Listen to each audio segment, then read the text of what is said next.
La cosa en sí, con Alejandro Fantino, en Neura 89.7 FM.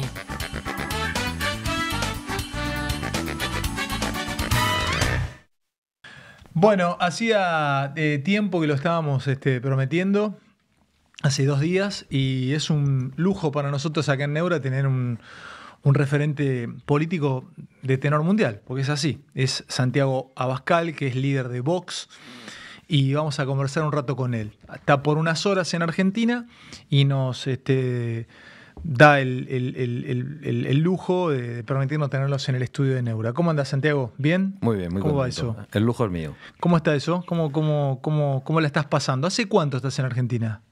Pues yo creo que hace 24 horas. Ah, nada. Hace nada. Y en otras 24 horas me vuelvo a ir. ¿Habías venido varias veces? No, solo había venido en una ocasión a la Asunción Presidencial. Nada más. Nada más. Sí, ¿y te gustó? Bueno, ¿Te gusta? ¿Qué viste? Buenos Aires. La verdad es que vi Buenos Aires, Claro. vi poquito de Buenos Aires, pero me habría gustado ver mucho más de Argentina. Además, tengo también cierta relación emocional con Argentina, porque mi bisabuela emigró a Argentina en 1914 a trabajar con una familia, siendo una niña muy pequeñita. ¿Tu bisabuela? Mi bisabuela, una gallega, vino ¿De allá para acá? Vino de allá para acá, estuvo unos años trabajando con una familia y después volvió para España. ¿Qué edad tenés? 48 años. ¿Sos vasco? Soy vasco. Sos vasco. Y español. Vasco, español. ¿Qué comprende la zona vasca o el País Vasco? ¿Qué sería? A ver, contame. En estos momentos el País Vasco son 3 provincias dentro de España. Uh-huh. Álava, Vizcaya y Guipúzcoa. Sí. ¿Y vos de dónde sos? Yo soy de la provincia de Álava, pero nacido en la de Vizcaya, pero por razones hospitalarias, porque cerca de mi pueblo el hospital de la capital vizcaína está más cerca que el de la capital de mi propia provincia, con lo cual, una vez que ya no se nacía en las casas, y yo pues, soy de las primeras generaciones que nace en hospitales, probablemente 5 años atrás o 10 años atrás, la gente estaba naciendo en sus Discúlpame, casas. ¿se acostumbraba en tu zona a nacer en las casas? Bueno, sí. Pero sos muy joven para que se haya Bueno, hace nacido. 50 años yo creo que eso era lo ¿Sí? habitual, ¿no? Mirá vos. 50 no, 55 quizá. Claro, Pues, pero bueno, claro, mirá pueden vos. ser 60, ¿no? Escuchá, y tenés, bueno, tu papá no lo tenés, tu padre no, ¿y tu mamá? Y mi mamá sí. Ajá. Mi mamá solo me lleva 20 años. Claro, muy jovencita. ¿Y tu papá se te fue hace cuánto? ¿Cuántos años? Pues hace 7 años. Murió con 67 años. Muy joven. Muy joven. Un tumor cerebral y una gran pena para mí porque pues era la persona a la que más unido estaba. Realmente. ¿Cuántos hermanos son ustedes? 3. Ajá. Yo soy el mayor y tengo otras 2 hermanas. ¿Viviendo dónde? ¿En tu zona ya? Ellas viven allí junto con mi madre, que también vive allí, y yo estoy viviendo en estos momentos en Madrid por razones políticas. De política. Escuchame una cosa, te escuché en algún momento decir que entraste a la política por tu papá. ¿Por qué? A ver, contame, vos atravesaste la peor época etarra, corregime si me equivoco en algunos términos, pero la peor época del terrorismo vasco de los etarras. O sea, Bueno, no solo yo, la atravesó mi abuelo primero, que además fue alcalde del pueblo en el que he vivido toda mi vida. ¿Podés contarle a todos los que te están viendo de qué se trató el separatismo o el terrorismo etarra? Bueno, el terrorismo etarra es un terrorismo de carácter separatista y de carácter socialista revolucionario. Y ha sido un terrorismo que ha permanecido en España durante más de 4 décadas. Algo más de 4 décadas. Y que ha matado a prácticamente 1000 españoles. Un terrorismo que ha condicionado la vida política española durante muchísimo tiempo. Y yo ¿Cómo mataba? ¿Mataba con balas o mataba con bombas? Con bombas, con me acuerdo balas. los coches bombas. Coches bombas, tiros por la espalda, envío de sobres bomba, como por cierto ha ocurrido creo que en Buenos Aires, ¿verdad? Sí, hoy. ¿Y quién fue de político de tu familia? ¿Tú me dijiste tú? Bueno, lo fue primero mi abuelo, pero un político un poco obligado, porque contaba que el gobernador civil en aquella época del régimen de Franco le dijo, tú alcalde del pueblo, y él dijo, no, yo no, porque era un comerciante del pueblo, un poquito conocido, y dijo, yo no, y dijo, pues al calabozo, y dijo, bueno, pues yo sí. Y entonces asumió la alcaldía durante 17 años, que fueron los últimos del régimen de Franco, y después mi padre se involucró muy pronto en en la política durante la democracia. Y ambos fueron perseguidos por ETA. A mi abuelo le intentaron extorsionar con cartas en las que le amenazaban de muerte y pidiéndole grandes sumas económicas que no tenía y que tampoco estaba dispuesto a pagar. Claro, yo me acuerdo que en su momento lo habían extorsionado a Lizarazu, de la selección francesa. Claro, sí, sí. Vicente Lizarazu. Sí, sí. Le habían dicho que si no pagaba, claro, se conseguían el dinero así, te extorsionaban. Sí, sí, extorsionaban y era el modo de sostener las acciones de la banda terrorista. Y vos viste a tu abuelo crecer en ese ambiente y a tu padre como alcalde. No, mi padre como alcalde no. Mi padre no fue alcalde, fue mi abuelo. Ah, tu abuelo. ¿Y tu padre qué fue?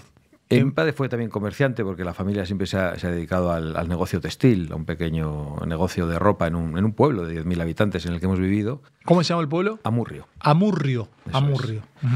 Y después yo, pues viviendo todo aquello, desde una edad muy temprana fui consciente de la situación, de lo que significaba el separatismo y de lo que significaba el terrorismo. Pero viste el pequeño hecho, o los pequeños hechos, o el pequeño acto que te hace abrazar una carrera? Uno nunca sabe dónde se produce, pero sí, vos veías a tu papá. Yo sí lo sé. Ah, vos lo sabés, Santiago. A ver, contame, ¿qué te hizo entrar? A ver. El asesinato del cartero de mi pueblo. ¿El asesinato del cartero de tu pueblo? Sí. ¿Cómo se llamaba, te acordás? Estanislao Galíndez Llano. Mirá cómo me lo contás, che. Yo tenía 9 años cuando lo asesinaron, año 1985. Y era un hombre un cartero de la vieja usanza, que iba en bicicleta, con vestido de cartero, con un traje gris, con un ribete rojo, creo que era, y que dejaba en la acera, enfrente del comercio, la bicicleta apoyada en el pedal, se bajaba, entregaba las cartas, me tocaba la cabeza.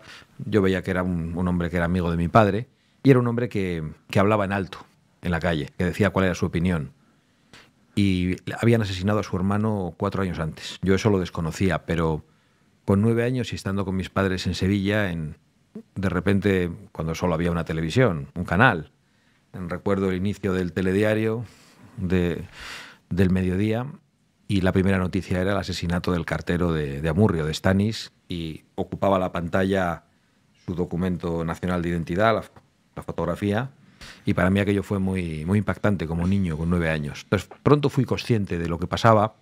Y además mi padre nunca me lo ocultó, me hizo ser conocedor también a una edad muy temprana de las extorsiones a mi abuelo, y siempre vi un compromiso y una valentía en los míos, y que no supieron vivir de otra manera, y yo tampoco, por supuesto. ¿Se terminó eso? Bueno, se terminó el asesinato, se terminó la acción terrorista más cruenta, pero no ha desaparecido el terrorismo. Acá en Argentina, seguramente lo sabrás mejor que yo, también sufrimos atentados terroristas violentísimos en la década del 70, y muchas de esas personas, y generacionalmente esas personas, terminaron ocupando puestos en el gobierno pasado y sobre todo el gobierno de los Kirchner, de Cristina y de Néstor. Es más, había libros que hablaban del setentismo. Acá nosotros le llamamos setentismo a esa época, ¿viste? Es un síntoma que sigue ahí apareciendo porque todavía no lo tenemos trabajado como sociedad, a eso de los 70. Y pasó. En España comienza en esos años, en el año 68, 69, el primer asesinato de ETA. Pero nadie les dio lugar, o sigue habiendo etarras ocupando lugares de poder. No, es que el problema es que en estos momentos no asesinan porque no les hace falta asesinar. Han obtenido el poder. Se han convertido en decisivos para investir, no solo para el poder regional, sino para decidir quién gobierna en España. Hoy el partido de ETA es un partido necesario para que ¿Tiene Pedro Sánchez... partido ETA? Sí, Bildu. El partido Bildu es el partido de ETA. Si te sientas aquí con un separatista vasco te dirá que no, que esto es una exageración de Abascal. Yo afirmo rotundamente que Bildu es un partido manejado por la banda terrorista ETA. ¿Y los tipos tienen voto para investir o no a un presidente? Sí, claro, tienen varios diputados en el Congreso. En España, durante mucho tiempo, el partido que apoyaba a ETA fue legal. Algo inconcebible. Pero el gobierno del presidente Aznar, en el año 2000, a raíz del asesinato de una niña por parte de la banda terrorista ETA, que puso una bomba y la niña fue asesinada en una parada de autobús en Alicante, en Santa Pola, el gobierno decidió impulsar un proceso de ilegalización de ese partido político, por los vínculos que tenía con la banda terrorista. Logró la ilegalización, pero después, cuando llegó el gobierno socialista, maniobró para que el Tribunal Constitucional considerara ilícita esa ilegalización. Y a día de hoy consiguen formar parte de los parlamentos y ser decisivos. Escúchame, Sin esos votos hoy Pedro Sánchez no sería presidente de España. ¿Me estás bromeando? No. Sin esos votos del partido Bildu, a los que nosotros llamamos filoterroristas en nuestras intervenciones. ¿Pero vos los ves a los tipos caminando por el Parlamento? Claro. ¿Los ves cara a cara?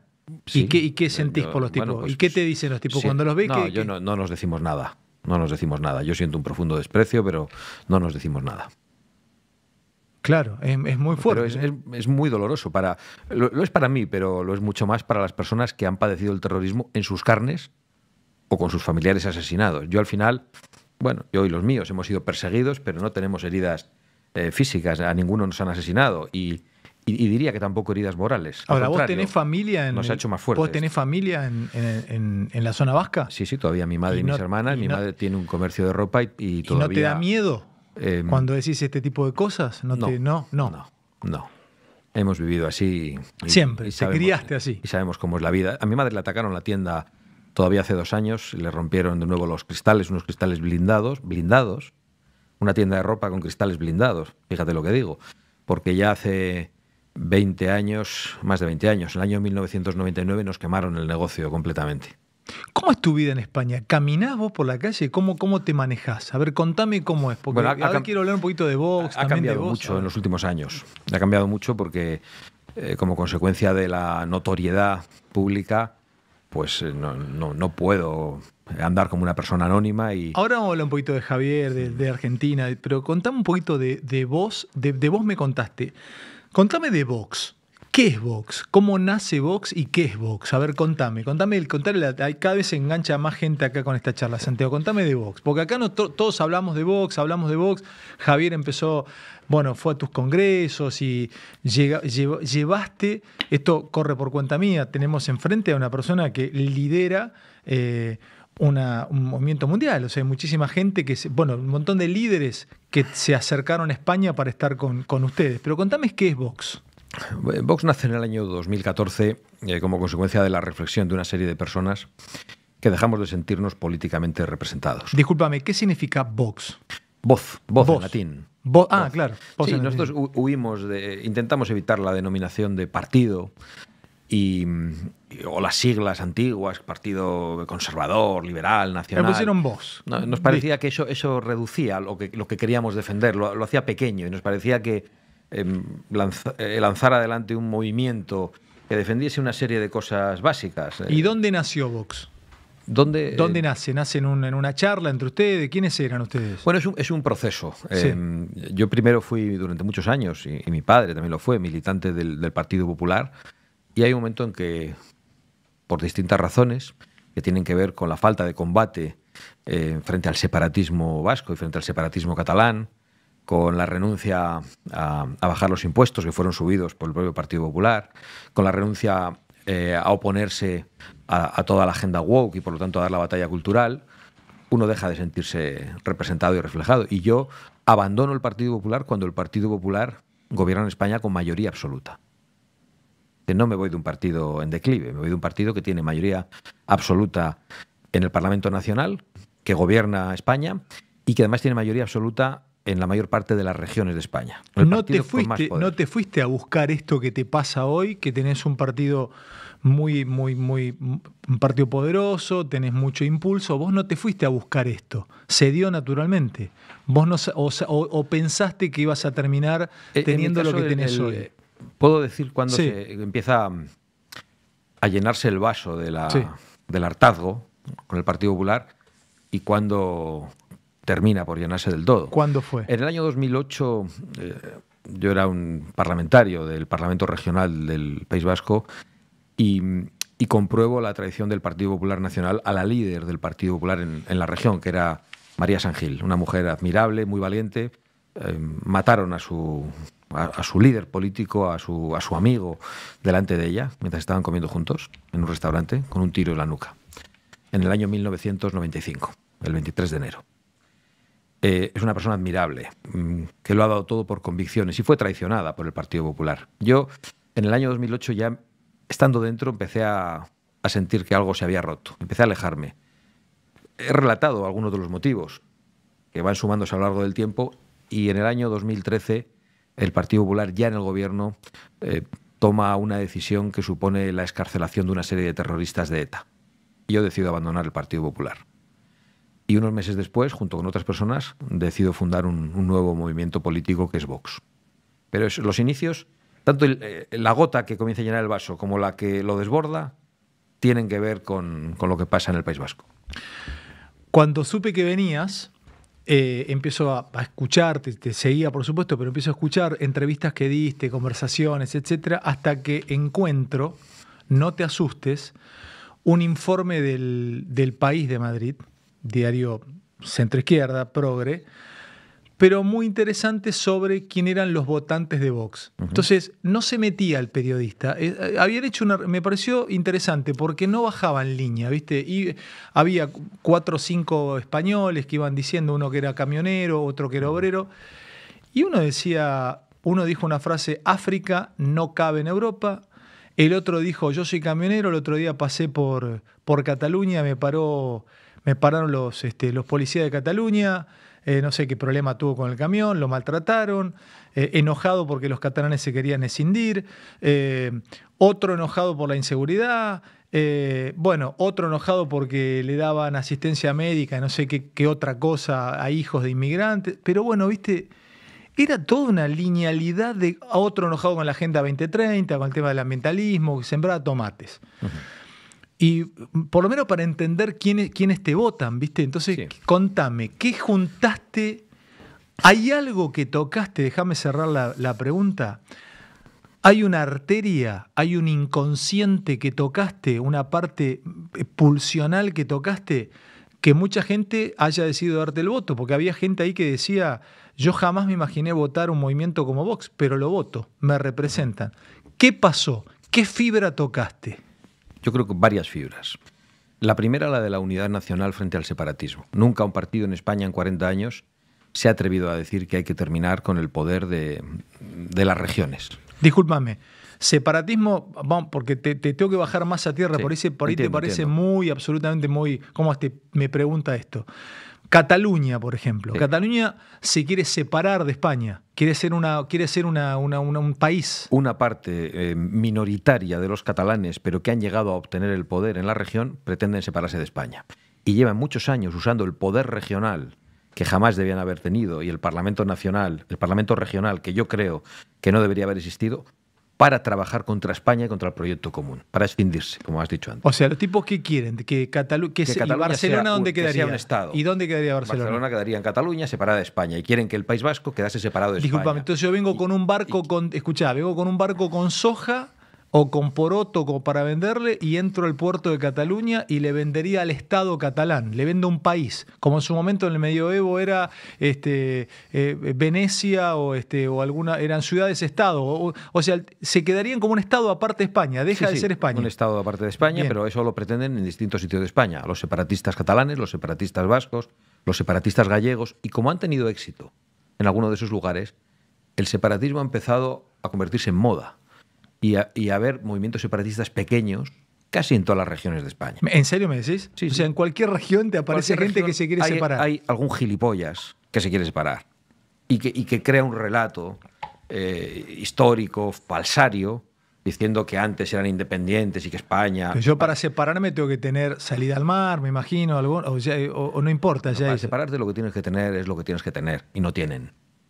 Porque solo vamos a admitir la separación por las malas. Eso es lo primero. No entiendo. Porque que para separarse, más allá de lo que ellos crean que tiene que existir o que debe tener un Estado, porque eso les da igual. Ellos lo que quieren es tener el poder. A mí me encanta hacer este paso de este juego como actoral. Yo te digo, así por las malas, ponele que en unos años a vos te toque dirigir España. Te puede tocar tranquilamente. Acá es mi ley, te puede tocar. Me voy a separar igual. ¿Por las malas qué? ¿Qué me vas a mandar? ¿Los F-16, los F-15? ¿Me vas a bombardear? ¿Me voy a separar? ¿Qué vas a hacer? No hace falta. Y no hace falta. Si es que el problema es que era mucho más fácil. El problema es que hace falta unas pocas unidades de la policía. No hace falta convertirlo en un tema militar. Pero si mi gente se quiere separar. Yo tengo acá 350.000 personas que se quieren separar. No queremos más. Se quieren separar porque han visto que la ley no se cumple en España. y porque han visto que la delincuencia separatista es impune. Pero en cuanto se le pega a la cabeza, la gente se va a su casa y se pone a trabajar. Y no pasa nada, porque se ha convertido en una moda. Se les ha permitido avanzar, se les ha permitido tener todo el poder, se les ha permitido imposibilitar que en España se pueda estudiar en español. En muchos sitios de España no se puede escolarizar a los hijos en la escuela en español. Les obligan a escolarizar en lenguas que también son españolas, pero que son minoritarias y son solo de una región. Si yo estudio en Cataluña, en algunas regiones, que tengo que hablar catalán. Si estudias en Cataluña, vas allí a vivir con tu hijo pequeño ahora, no tienes otra opción que escolarizarlo en catalán, pero no con una asignatura de catalán, que está bien conocer la lengua regional, eso está bien, o conocer la lengua vasca y tener una asignatura, eso está bien, eso forma parte de la cultura. Te obligan no a estudiar el catalán, te obligan a estudiar en catalán, cuando solo es una lengua regional y cuando hay una lengua común en España, que también allí conoce todo el mundo. Ellos han trabajado durante mucho tiempo con ese poder regional que los viejos partidos les han dado durante 40 años, desde la Constitución del año 1978, que dio un poder excesivo a las regiones, han utilizado ese poder durante 40 años contra España. Y los españoles están, como decimos en Argentina, hinchados las pelotas y los huevos con eso, no Pero tienen cuando ganas. digo los españoles, también los que viven en Cataluña. Son españoles todos, hasta los separatistas. Yo no les niego la condición de españoles. ¿Y vos qué les decís? Yo lo que Escuchá, digo... Santiago, vos le decís, ¿quieren separarse? Perfecto. Claro, nadie les obliga a ser español. ¿Y qué ¿Usted no les- quiere ser parte de España? Pues usted coge el aeropuerto, un avión, se va de España. Pará, el vos me decís, puerto, no importa, yo no te prohíbo que te vayas. Vos te agarraste Claro. un avión, andate, pero la tierra, ¿dónde queda? Esto no es Cuba ni es la Alemania oriental. ¿Y dónde queda la tierra? La tierra es de los españoles en su conjunto. La tierra es indivisible, es la patria. Es la patria. Entonces estas cosas nos quieren convencer de que esto se puede dirimir en un referéndum porque nos dicen, no, es que aquí hay una mayoría que quiere dividirse, que quiere separarse. Bueno, ¿dónde vota esa mayoría? Solo en la región catalana. ¿Por qué no lo votamos todos? Bueno, No, sí, que voten en Madrid o que voten Todos. Y la tierra, pero yo no soy ni siquiera partidario de que lo votemos todos, ¿eh? Yo creo que la unidad nacional no se somete a votación. Yo creo que esto es producto de una deliberación de las épocas y de las generaciones. Se ha construido a lo largo de la historia y no vamos a ser tan insensatos y tan soberbios de querer decidir en una votación de unas pocas horas de un domingo lo que han decidido generaciones y generaciones Claro, de entonces vos le españoles decís, a lo largo de la si historia. quieren irse, váyanse, pero por el aeropuerto o por el puerto, Claro. no escindirse y que acá tenga... Nadie impide que se ¿Y vayan. cómo pegó eso en la sociedad? Hay mucha gente, te empezó a bancar ahí, te empezó a dar el voto. con Bueno, eso. no solo en el resto de España, sino en Cataluña. En Cataluña En también. Cataluña Vox tiene 11 diputados en el Parlamento de Cataluña y 11 diputados que dicen que ese Parlamento debe desaparecer y que dicen que los partidos separatistas deben ser ilegalizados. Acelerás, loco, vos, ¿eh? No te quedás, vos acelerás. ¿No? o sea, Es una apuesta. Yo mismo. hace Acelerás unos más que años, Milei, vos. Si me llegan a decir, vas a lograr obtener representación en Cataluña, incluso en mi tierra, en el País Vasco, poca representación todavía, con un diputado, con un mensaje así. Yo mismo no me lo creería. Diría, es muy difícil. Pero ya hemos entrado. Ya hemos entrado. No nos vamos a ir. Y además contamos con la fuerza histórica de España, con lo que España representa a lo largo de la historia. No es cosa pequeña. Y con lo que eso, desde el punto de vista del sentimiento y de la identidad, significa para muchos españoles. Viste que acá cada país tiene una cosa que penetra y pregna y enoja y moviliza. Acá, por ejemplo, es el asco que nos provoca la clase política histórica robando, afanando, siendo millonarios y la gente cada vez más pobre, embruteciéndonos, etcétera, etcétera. Lo que Javier llama casta. Otro tema que veo que es un tema de ustedes, pero a nosotros no nos ha llegado, es el tema de la inmigración. Cada vez se suma más gente a esta conversación, del otro lado están enloquecidos escuchando esta charla. ¿Qué les pasa a los españoles con la inmigración? Contame. O sea, ¿qué le pasa al español común? El otro día escuchaba uno que decía, pues coño, que es muy normal. Si yo tengo 3 hijos, primero le doy de comer a mis hijos y luego le doy a comer a los hijos del vecino, pero primero comen mis hijos. Decía, perdón la imitación, ¿no? Pero... No, eso lo digo yo en los mítines. Literalmente. ¿Lo decís vos eso? Sí, eso mismo. El tipo Eso mismo. No digo que él me haya escuchado a mí. Igual se lo he escuchado yo a otro. ¿Qué le decís vos? Eso mismo. Es decir, nosotros decimos que la solidaridad bien entendida empieza por uno mismo. Entonces, ¿nosotros cómo vamos a estar diciendo que cabe toda África en España si en estos momentos no podemos ofrecer un futuro a muchos jóvenes españoles formados, con carreras, que tienen que emigrar y se van a Londres a trabajar como camareros? ¿Cómo podemos decir que puede venir toda África? ¿Y cómo podemos traer a toda África cuando además ni hablan como nosotros, ni piensan como nosotros, porque tienen una cosmovisión, en algunos casos una religión fundamentalista, que piensa que la religión y el Estado es lo mismo y que hay que aplicar la Sharia, que piensan que la mujer es un ser inferior que tiene que caminar por detrás? ¿Y a esos vamos a traer a España y a Europa? ¿A qué? ¿A que acaben con nosotros? ¿A que sea imposible la convivencia? ¿A seguir generando problemas de inseguridad? ¿Pero no te trae problema decir esto? Bueno, claro, eso te llaman xenófobo, te llaman racista. Yo no hablo de raza ni de color de la piel. A mí el color de la piel no me importa. Me importa lo que la gente tiene en la cabeza. A mí me da igual que el que venga sea pelirrojo o negro. Pero si viene con el fundamentalismo islámico en la cabeza, no puede vivir con nosotros. Es muy sencillo, eso no es racismo, ni siquiera es xenofobia, es amor a los de dentro. La endofobia la tienen los políticos que importan este tipo de personas y que quieren crear una ensalada que no puede convivir. Y escucha, Santiago, y el que quiere venir a trabajar, porque Muy a ver, bien. yo te voy a decir una cosa, yo soy de Mali, por ejemplo, soy marroquí. Y digo, che, ¿sabés qué quiero, Santiago? Quiero ir a trabajar a España, a una tapicería, y quiero trabajar en el País Vasco en la tienda de tu mamá. Ujú. Pero quiero trabajar. Muy bien. Y yo no vengo con ideas en mi cabeza de terrorismo. Yo quiero trabajar, Santiago. Allá no llego para comer. Fíjate que no he dicho de terrorismo, que eso, Sí, eso bueno, es una ponele, derivada. He hablado de algo bueno, más listo, profundo. perfecto. Mi mujer no usa burka, la sharia me la interpretan los doctores de la ley allá en mi pueblo, por eso me quiero venir, Claro. porque no quiero que me marquen la sharia los doctores de la ley para que yo tenga que luego llevar adelante una yihad. No, quiero trabajar, hermano. ¿Cómo haces con Has eso? puesto un ejemplo de África, pero podrías poner un ejemplo de Hispanoamérica.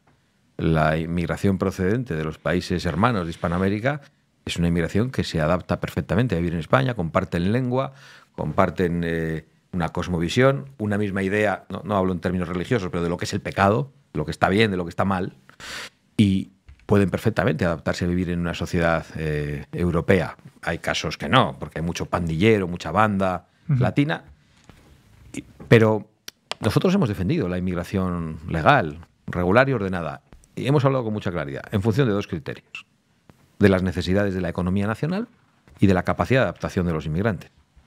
Solo esas dos cosas. ¿Qué ocurre? Sánchez acaba de ir a una república islámica como Mauritania y ha dicho que quiere traer a 250.000 legalmente. Bueno, el problema es que ya hay en España 250.000 extranjeros extracomunitarios, no europeos, que están en paro. ¿Y cómo voy a traer a otros 250.000? Sánchez ha votado ahora en el Congreso de los Diputados junto al Partido Popular. Comparten las mismas políticas ¿Por qué migratorias. querría traer 250.000 mauritanos? ¿A qué? Entre ¿Por otras qué? cosas porque el Banco de España y todos los poderosos y algunas empresas multinacionales han dicho que la inmigración masiva es muy buena porque sirve para abaratar los salarios. Y el Banco de España ha dicho que España necesita en los próximos 30 años 25 millones de inmigrantes. Yo pienso que España necesita en los próximos años 25 millones de españoles, preferiblemente. Necesita ayudar a las familias a poder tener hijos. Necesita ayudar a los jóvenes españoles a poder prosperar, a poder tener una vivienda, a poder formar una familia. Eso es lo que está en tela de juicio. Yo no me presento a las elecciones en Mali, me presento en España. Y me encantaría que en Mali les vaya bien. Y ojalá podamos, una vez que hemos ayudado a los nuestros, tampoco queremos vivir comprando Lamborghinis, pero una vez que hayamos ayudado a los nuestros, ojalá podamos ayudar en otros lugares para que prosperen. Pero promover la inmigración masiva con ese tipo de medidas, lo que crea en primer lugar es un drama en el origen. Estamos llevándonos a la población más capaz. Jóvenes, varones, en edad militar, fuertes, físicamente, sanos, que abandonan sus patrias y van a un futuro incierto. Y algunos dicen, no, vienen a pagarnos las pensiones. ¿Cómo es ahora? ¿Y quién paga las pensiones en Mauritania y en Marruecos? Cuando llegan inmigración, ¿cómo es ahora? ¿Llegan en una patera y cómo Bueno, es? hay muchos tipos de inmigración. Hay gente que llega legalmente a trabajar, que se integra en la sociedad española. Creo que son las principales víctimas también de la inmigración ilegal, porque en muchos casos tienen que convivir con ella. porque esas personas que tienen que emigrar a otro país normalmente no son personas pudientes, viven en barrios más humildes y son los barrios a los que luego llega esa inmigración ilegal. O sea, son los españoles más desfavorecidos y los inmigrantes que llegan legalmente las primeras víctimas de la inmigración ilegal y de sus consecuencias. Inseguridad, colapso de los servicios sanitarios, porque dicen que la sanidad es universal y que es para todo el mundo. A mí me parece bien atender a una persona en riesgo vital, pero decir que puede acceder a todos los servicios sanitarios siendo Claro, vos extranjero. estás en una postura, hay que cuidarlo de los españoles. Claro, Primero cuido a mis hijos y después Eso cuido a los de afuera.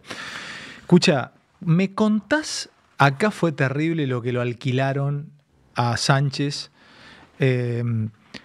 Hablando mal y pronto, bastante cagón, como decimos nosotros, mandó, viste... a ver, nos pareció exagerada su respuesta, nos pareció...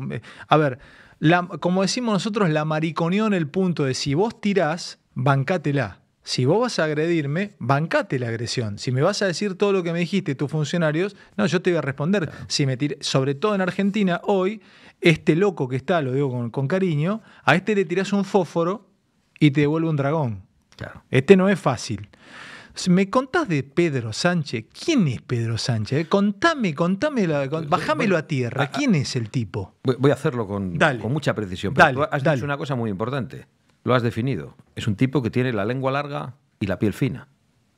La lengua larga y la piel fina. Claro, y si tú tienes la lengua larga y vas a mandar a tus ministros a llamarle drogadicto a un presidente de una nación hermana, tienes que tener la piel un poco más gruesa y ser capaz de aceptar la respuesta. Acá lo que decimos tiene que tener los huevos bien puestos. Bueno, pues es otra forma de decirlo. Pero este señor cree que para él todo es permisible y para los demás no. Además, ha utilizado los servicios del Estado, la abogacía del Estado recientemente, para denunciar al juez que está investigando a su mujer.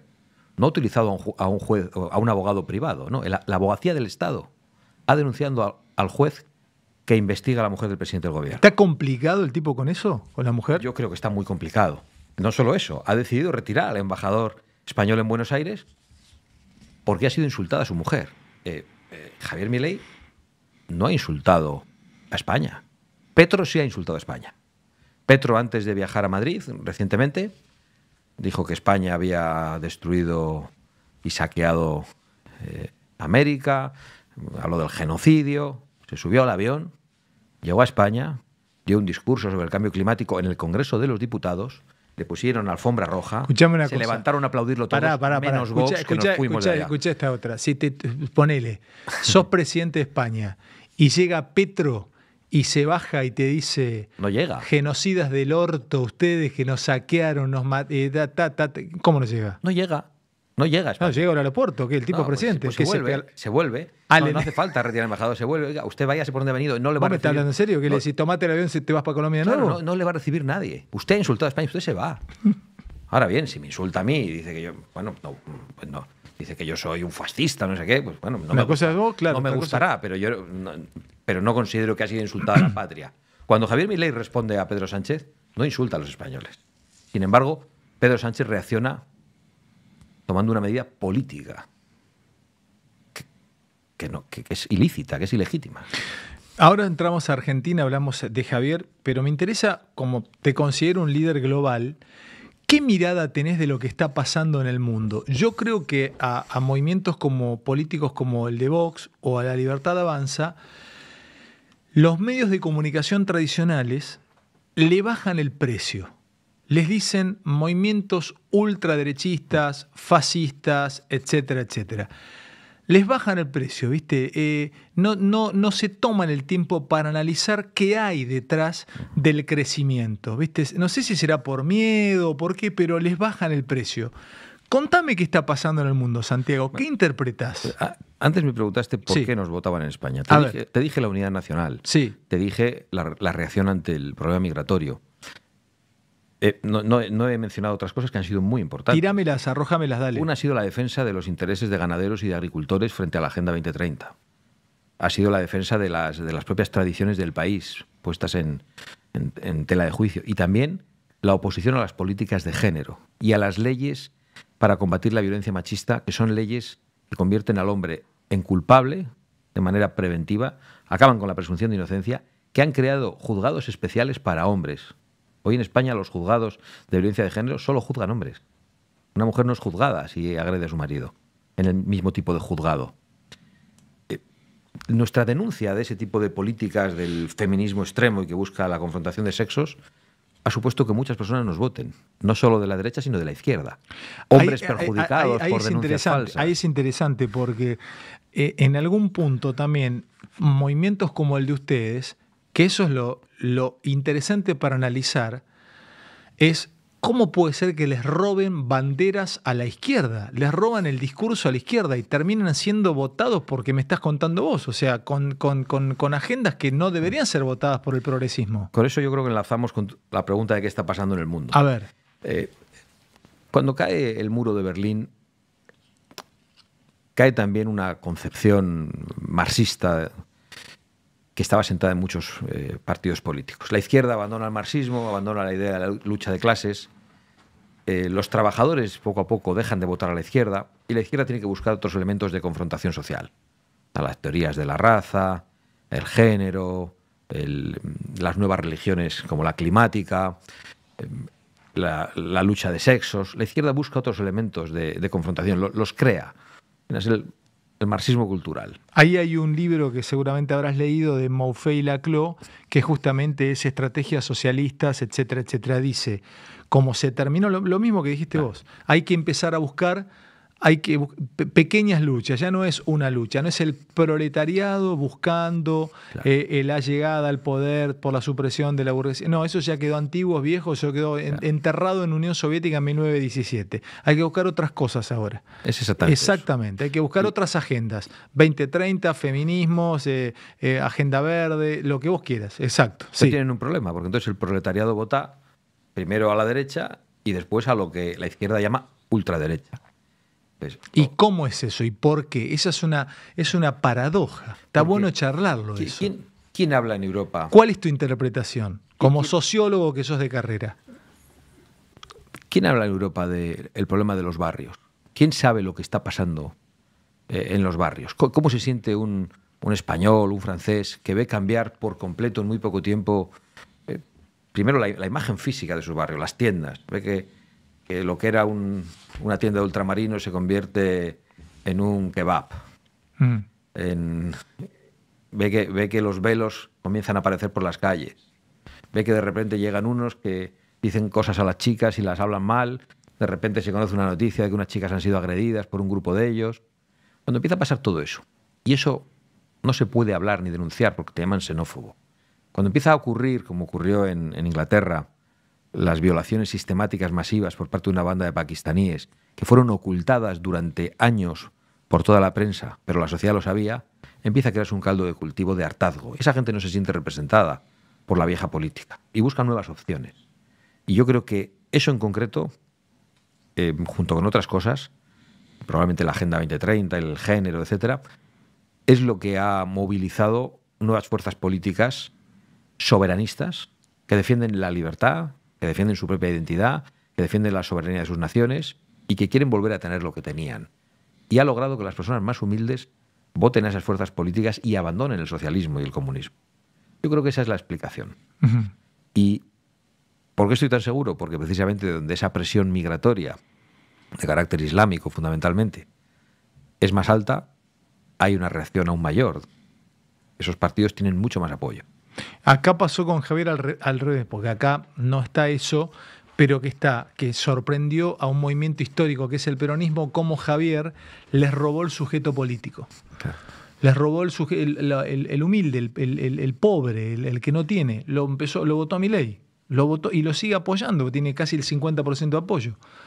Y se lo siguen preguntando, ¿y cómo puede ser? Y bueno, y ahí hay algo que hay que buscar la explicación. Le ha robado este tipo de movimientos políticos, le han robado banderas a lo que históricamente tuvo a la izquierda el progresismo. Contame algo. Mueve el micrófono si estás cómodo, si querés tirarte para atrás, como quieras, Santi. Estás volando y me encanta esta conversación que estamos llevando. Contame de Javier, ¿cómo lo catalogás a Javier Milei? Respuesta, pensá un segundito la respuesta porque seguramente esto te lo van a levantar. ¿Cómo lo catalogás vos? ¿Qué es Javier Milei para vos? Javier es un hombre emotivo, de unas profundísimas convicciones, un hombre que solo sabe hablar con la verdad y un hombre agradecido. Agradecido. Sí. Es un hombre que se acuerda de quién lo ha apoyado, de quién lo ha querido y de quién no lo ha querido. Te lo puedo... Sos vos el entrevistado, pero lo he vivido en carne propia. Lo he vivido en carne propia. Yo también. En España, recientemente, cuando viajó invitado por nosotros, antes fue a la presentación de su libro en un periódico, La Razón, un periódico que a nosotros nos maltrata bastante. Yo estuve escuchándolo y durante la presentación lo entrevistaba pues un liberal español y le hacía preguntas, 5 o 6. Estaban todas encaminadas a, sin mencionar a Vox, a que tomase una distancia con Vox. Y ya, como Javier no contestaba la última pregunta, dijo algo así: bueno, pero usted mañana va a un acto de Vox. Pero claro, usted es liberal, en Vox no son tan liberales, no... Y trató de marcar algunas diferencias. ¿Cómo ve usted esto? ¿Cómo lo encaja? Y dijo: bueno, yo lo primero que tengo que decir es que cuando a mí nadie me quería, la única persona que me abrazó fue Santiago Abascal. Y claro, mostró ahí su gratitud. Yo ni siquiera era consciente de eso, porque después lo pude hablar con él y dije: no sé por qué ha dicho eso, Javier, yo solo te he invitado a un acto hace unos años, no era consciente de que él podía tener ese sentimiento de gratitud. Me sorprendió a mí mismo. Conmigo conectó también con eso. Un día me llamó, yo estaba en mi casa, me dice: no me está invitando nadie. Necesito, si me puedes dar una mano para poder contar mi plataforma de gobierno. Venite, Javi, venite a Neura. Eso para él es clave. Bueno, el acto en España debió tener impacto en Argentina y a partir de entonces empezaron a llamarlo más, como me contó. Él además añadió otra cosa. Dijo: mira, la política es un juego de suma cero. Si los socialistas tienen el poder, no lo tenemos nosotros. Y por lo tanto, yo no me voy a fijar en la pequeña diferencia. El socialismo es el mal, el socialismo es demoníaco, el socialismo es criminal, el socialismo... Bueno, una serie de lo tengas de quien lo tenga, pero mientras no lo tengan ellos... Sí, claro. Javier pensará como pienso yo. Santiago pensará de manera diferente a mí en algunas cosas. Y yo... Pero del socialismo pensamos esto. Claro. Y además es que Javier ha dicho, utiliza mucho la etiqueta, ¿no? Liberal, libertario. Nosotros no utilizamos etiquetas en nuestro movimiento político, porque nos vota gente que no se identifica con una etiqueta en concreto. Javier es una persona muy académica, entonces, por lo tanto, lo define, ¿no? A él le ha funcionado. Está bien. Pero lo importante es el contenido. ¿Qué defiende Javier? Javier defiende la libertad en todos los órdenes. La libertad de empresa, la libertad económica, la libertad de las familias para educar a los hijos. Javier defiende el derecho a la vida de los niños, el vientre materno. Javier se opone a la Agenda 2030. Lo hizo con un discurso valerosísimo en Davos. En Davos. Un discurso histórico para mí. Se ha convertido en un referente mundial. Anda despacio ahí. ¿Es para vos un referente mundial? Lo es sin ninguna duda. Cuando Javier acude a España, al principio vinieron algunas personas a escucharlo hace 3 años. Pero después de lo que ha logrado en Argentina, eso se ha convertido en un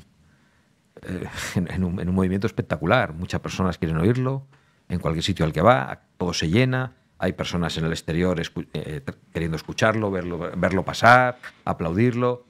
Cuando van Lula y Petro a España no encuentran eso. ¿Qué encuentran? Pues grupos de personas o grupitos protestando contra la visita, que son los opositores perseguidos, los exilados, los que han tenido que abandonar su país como consecuencia del socialismo. Y este genera un movimiento grande. Y no solo en España, va a Alemania y le ocurre lo mismo. Es decir, que la lengua no ha sido una dificultad. Ha logrado, a pesar de hablar siempre en español, que su discurso llegue a todo el mundo. Ha llegado a toda Europa, no solo a España, y ha llegado a Norteamérica. Eso te quiero preguntar. Vos sabés que sin decir el apellido, porque no quiero complicarlo, figura mundial de fútbol. Mundial es mundial. Lamentablemente no lo puedo contar al aire, es horrible hacerle esto a la gente, te lo voy a contar fuera del aire. Pero al aire, figura mundial, me dijo, estoy acá, estaba en Buenos Aires, me dice: mi esposa quiere conocerlo a Milei, ¿me podés hacer un contacto para llamarlo y que haga una videollamada? Dame un segundo, le llamo a Javi, le digo: mirá, está esta persona que tiene la mujer española que te quiere conocer. O sea, me sorprendió, ¿viste? Figura mundial, mundial. O sea, y dije, Wow, Flaco tiene entonces una llegada, ¿viste? A mí me ha ocurrido con Javier, alguna persona que lo quería conocer y que yo también he hecho esa gestión. ¿Te pasó? Alguna persona de relevancia en el ámbito cultural. Pero a mí eso me pasa en España también. Si yo contase la cantidad de... No lo haré nunca, porque no quiero comprometerles, ni mucho menos. La cantidad de artistas, de cantantes, que piensan como nosotros, de actores. Y les da vergüenza de deportistas. Decirlo, ¿viste? Claro. No, yo mismo les desaconsejo que hagan un gesto.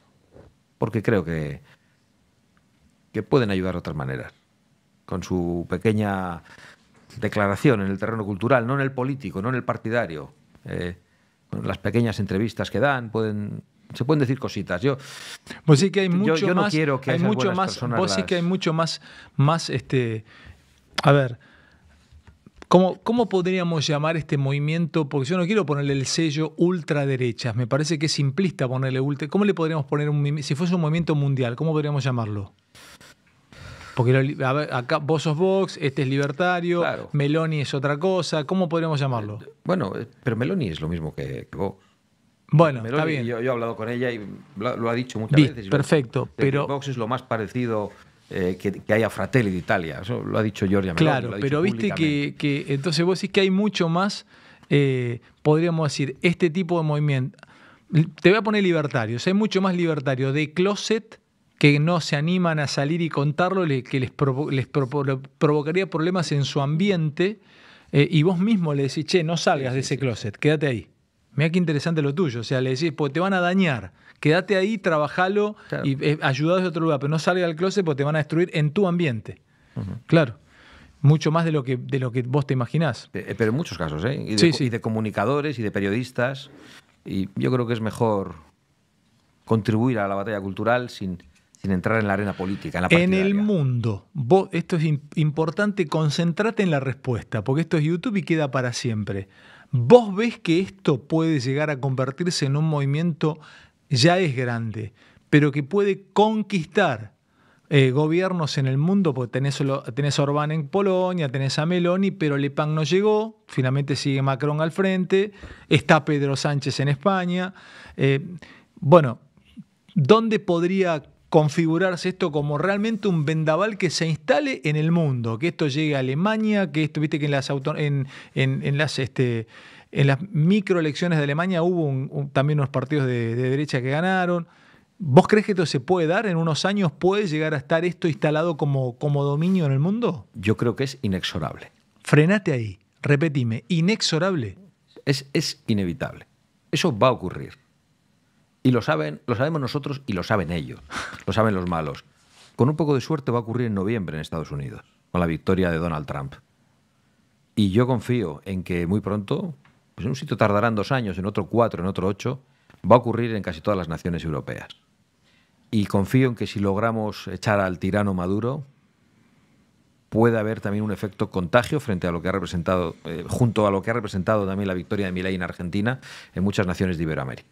¿Vos estás para llegar en España en algún momento? Yo no tengo ninguna duda de eso. Y eso que... Me gusta que lo digas.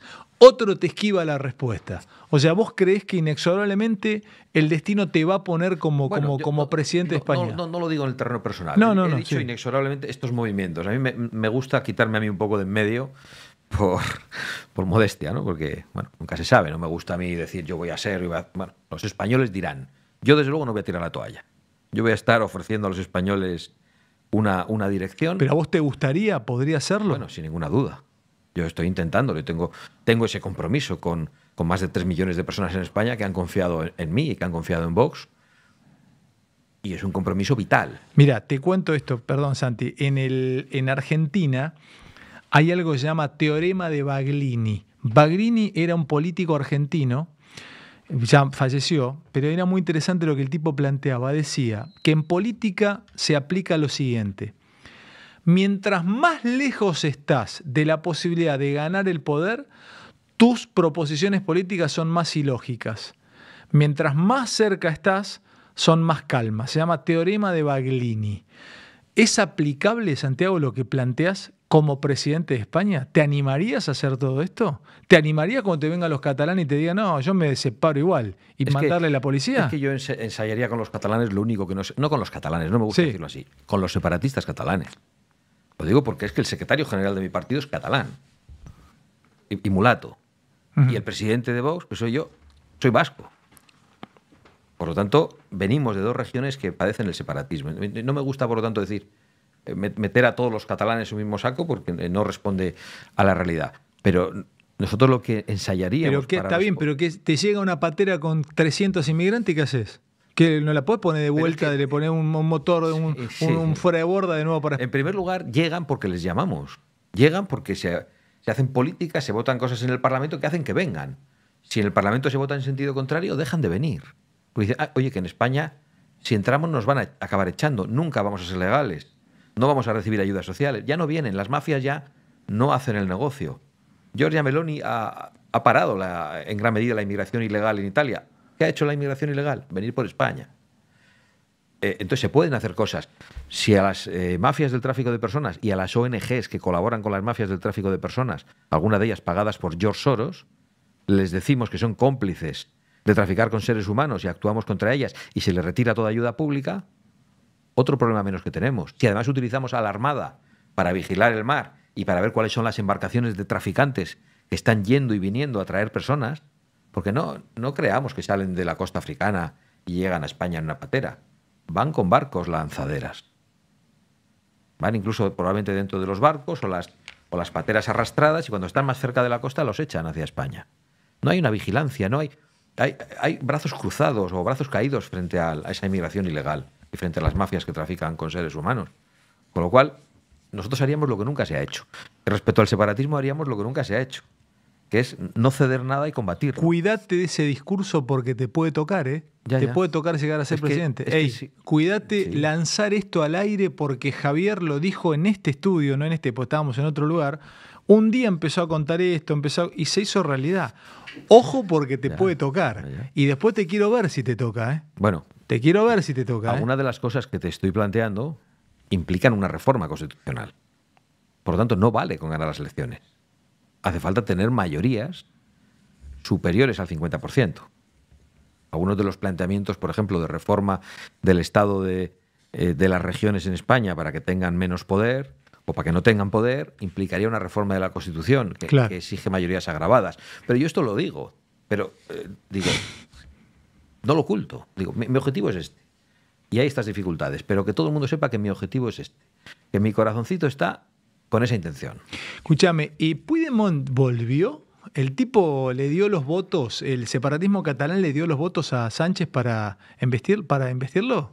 ¿Cómo fue esa historia? El separatismo catalán, los dos partidos del separatismo catalán, el de derechas, que no creo que lo sea mucho, y el de izquierdas, apoyaron a Pedro Sánchez. Y los dos partidos del separatismo vasco, el de ETA y otro más de derechas, entre comillas, también apoyaron a Pedro Sánchez. Todo el separatismo apoyó a Pedro Sánchez. Uh-huh.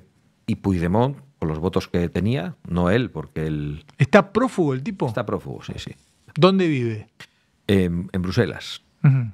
En Waterloo. ¿No puede volver a España? ¿Tiene pedido de captura en España? En este momento sería capturado y sería juzgado. Uh-huh. Porque lo que logró con el apoyo a la investidura... Pero no arregló con Pedro Sánchez y le dio los votos para la investidura. No, yo te doy los votos, pero no me déjame libre. Sin escrúpulos, y por cierto no hemos hablado de él, pero no es Dios. No lo puede todo. Hay una legalidad, hay jueces honestos, hay jueces que están dispuestos a poner dificultades a una ley que es inconstitucional. El propio Sánchez decía que la ley de amnistía era inconstitucional antes de presentarse a las elecciones. Si quieres hablamos de Sánchez. Por favor. Porque yo estoy diciendo cosas que creo que hay que hacer y estoy diciendo cuáles son las dificultades que encontraremos en el camino. Pero Pedro Sánchez, por ejemplo, en la anterior legislatura, cuando ganó por primera vez en el año 2019, dijo por activa y por pasiva que él no iba a pactar ni con separatistas, ni con los comunistas, ni con el partido de ETA. Se hicieron las elecciones, no tenía mayoría, pactó con todos ellos, logró la investidura con todos ellos. Mintió sobre sus pactos. En las siguientes elecciones dijo que no iba a dar una ley de amnistía, porque esa ley era inconstitucional. Cuando le preguntaban los periodistas, lo decía, ¿quiere que se lo diga otra vez? y lo afirmaba con cara de cemento, no se le movía una pestaña. Llegaron las elecciones, no tenía mayoría, pactó con todos ellos y les dio una ley de amnistía. Pedro Sánchez es capaz de vender a su madre. No cree absolutamente en nada. Y ahora necesita el poder para defenderse de la investigación por corrupción. Porque su hermano y su mujer están siendo investigados por delitos económicos. Vos tenés claro que esto llega ya, ¿no? Bueno, Estás acá ya, hablando en Argentina, pero te quiero avisar esto que llega. bueno, llega, está siendo juzgado en un tribunal. Hay un juez que está investigándolo y nosotros somos la acusación popular. Ese juez ha pedido al presidente del gobierno declarar y se ha desplazado al Palacio de la Moncloa para tomarle declaración. Y el presidente del gobierno se ha acogido a su derecho a no declarar y no ha declarado. Lo cual también es una forma de autoacusarse. Claro. Pero lo que está pasando en España no es aceptable. Pedro Sánchez tiene una señora que no es licenciada, no tiene un título universitario y, sin embargo, dirige una cátedra universitaria en la Universidad Complutense. Nah. Sí, una cátedra sobre captación de fondos públicos y privados, con un lenguaje que lo escuchas y te irritas solo de escucharlo, porque es un neolenguaje de estos que se inventan para que no les entienda nadie y una jerga para atracarnos a todos. ¿Hablan inclusivo ustedes allá también? ¿Dicen hola a todes? Nosotros no. Nosotros no. ¿Pero hablan en el inclusivo? ¿Existe el inclusivo allá? Sí, Yo te digo hola a todes. ¿Vos entendés cuando te digo hola a todes? Sí, claro, claro. ¿Y hablan ustedes inclusivo o no? Bueno, los progres sí. Pero no, lo de todes lo dicen muy pocos. Pero lo de todas y todos, eso lo repiten cada 2 por 3. A mí no me parece mal alguna vez decir hola a todos y a todas. ¿Y vos cómo saludás? ¿Hola a todos? No, yo digo hola. Hola a todos, hola, pero no. Claro. Yo no hablo, no. Claro. Te meto en un tema que acá es recontra polémico. ¿Cómo está el periodismo allá? ¿Cómo te movés con él? ¿Cómo está el periodismo? ¿El periodismo está cooptado por el mundo progresista? ¿Cómo está el periodismo allá? Bueno, el periodismo allí está ensobrado, como dice aquí el presidente Milei, por un lado por los progres y por otro lado por la derechita cobarde y estafadora. Derechita cobarde y estafadora. A ver, explícame. El Partido Popular. El Partido Popular y el Partido Socialista gobiernan juntos en Bruselas.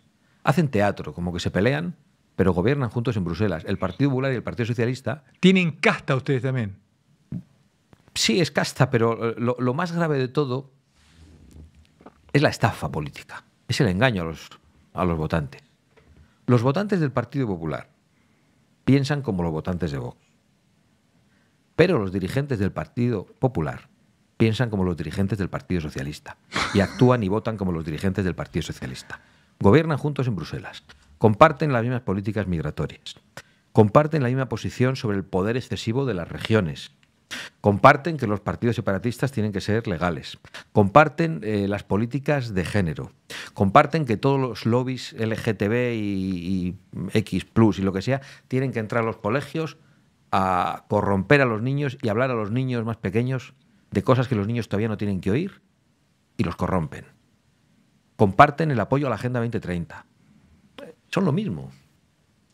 Lo que ocurre es que sus votantes, en realidad, aún les apoyan porque quieren echar al socialismo y votan al que está primero. ¿Y el periodismo dónde está parado? El periodismo está comprado por unos o por otros. Y el periodismo en España, muchísimas cabeceras, muchos medios de comunicación no existirían si no es gracias al poder político, si no es gracias a la financiación pública. ¿Y está marcado cada diario como es? ¿Está marcado cómo es el país? ¿Está marcado cómo piensa el mundo? ¿Está marcado? Sí, está marcado. Hay alguno que puede disimular más y luego hay excepciones, hay medios de comunicación. ¿Y hay streaming? O sea, se está abriendo la comunicación, hay libertad en la comunicación. Acá hay un movimiento de streaming que creo que es en el que se apoya Javier. Hay mucho streaming también. Sí, hay muchos youtubers y muchas personas que a través de streaming emiten.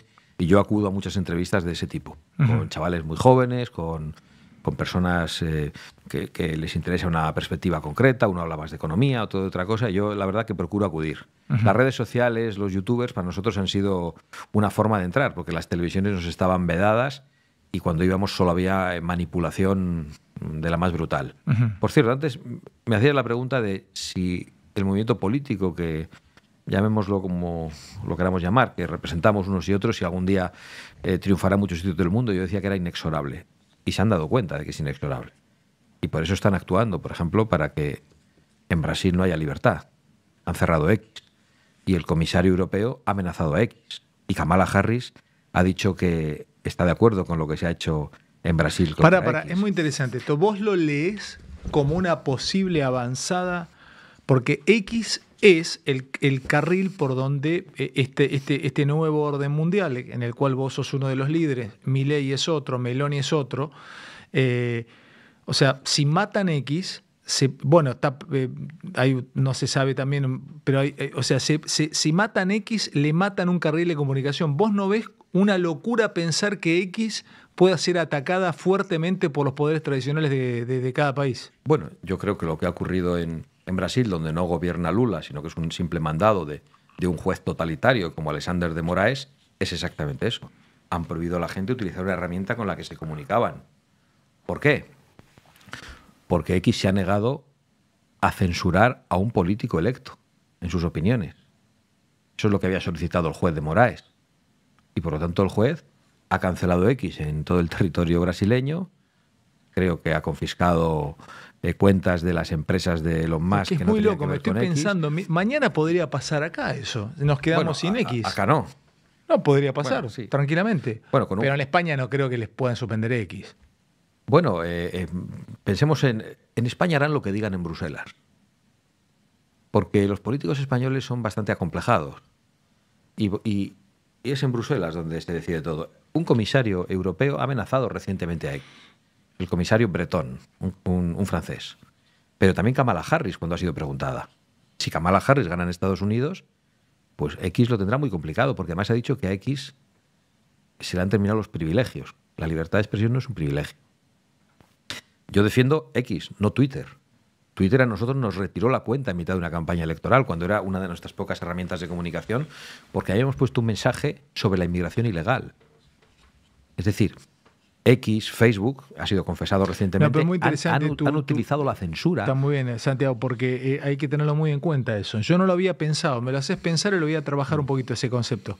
Si matan X, matan el aparato comunicacional de este movimiento. ¿Y vos lo ves como posibilidad de ataque a X y que se mate este aparato comunicacional? Bueno, yo pienso que ellos están tan asustados que están acelerando y van a hacer cualquier cosa. Lo de Brasil es una buena muestra. Probablemente ese juez es uno de los más locos, los más insensatos que haya. Y se le ve el plumero, se ve lo que quiere hacer. Pero es que en Inglaterra, que ha habido ahora unos serios conflictos como consecuencia de unos niños que fueron atacados a navajazos por un extranjero. Hay muchos ataques con cuchillo aleatorios en Europa por parte de yihadistas. Eso supuso una reacción muy, muy grande en Irlanda y en Inglaterra. Y ha habido personas que han puesto mensajes contra la inmigración ilegal en las redes y que se han encontrado a la policía en la puerta de casa. Y algunos han sido más excesivos en Twitter y les han condenado a meses de prisión. Y te encuentras que una persona, por poner un mensaje, puede ser inconveniente, alguno de ellos, en una red social, recibe una condena de 20 meses de prisión y, en cambio, lo vemos todos los días en España, un tipo que agrede, que pincha, que da un navajazo, entra por una puerta de la comisaría, toma declaración al juez, sale por la otra. El otro día conocimos la noticia de que la Policía Regional del País Vasco tenía instrucciones de no llevar detenidos, solo filiar a los que amenazaran con un arma blanca. Si amenaza no pasa nada, si ya pincha sí. Está tu equipo pidiéndome que cerremos porque seguramente tenés cosas que hacer, porque llevamos una hora conversando. ¿Viste cómo se vuela el tiempo cuando la conversación fluye y es así? Cerrame finalmente y les pedimos likes a todos del otro lado si tienen ganas para que esta entrevista se haga aún más viral. Para cerrar esto, entonces vos creés que Argentina está en un camino. ¿Cómo lo ves a Javier acá adentro? Me lo dijiste, me lo planteaste a nivel global. Vos sabés que tiene ataques permanentes, zancadillas permanentes. ¿Qué le augurás a Javier? ¿O qué le dirías a Javier y qué le dirías a todos los que lo apoyan? Porque son muchos de los que están escuchándote del otro lado. Pues yo le escuché hoy muy atentamente y además del mensaje político en el que creo firmemente, le escuché algo que creo que es más importante. Y es que está dispuesto a todo. Está dispuesto a todo. A todo. A perderlo todo. A perder hasta la vida. Para. ¿Y perder hasta la vida? Si esto yo creo que hablo en esos términos. Yo comprendo muy bien ese lenguaje. Entonces, cuando uno está dispuesto a todo, es bastante invulnerable. Probablemente lo que más le afectan son las traiciones. A mí eso también me pasa. Hoy escuché un mensaje de él en público a los miembros de Libertad Avanza diciéndoles que estaban defendiendo una causa superior para Argentina y que, por lo tanto, abandonaran toda ambición personal. El que tuviera ambiciones personales, que se apartara del proyecto. Más o menos en esos términos, ¿no? Y yo creo que eso es lo más importante, porque ya hemos hablado de cuál es el contenido de estos movimientos. Yo creo que hace falta gente que mire más allá, que piense incluso que podría no acariciar nunca en su vida la victoria por la que pelea, pero que pueden acariciarla otras generaciones. Estamos aquí como un eslabón. Yo tengo 5 hijos y yo estoy peleando para llegar y para poder ayudar a mi propio pueblo y para hacer lo que creo que hay que hacer. Podría no llegar, pero quizá tenga tiempo de entregar el testigo a otro y que otra generación o mis hijos vean lo que otros españoles han hecho. Yo creo que eso es lo que nos diferencia de los animales. Nosotros no necesitamos un refuerzo inmediato.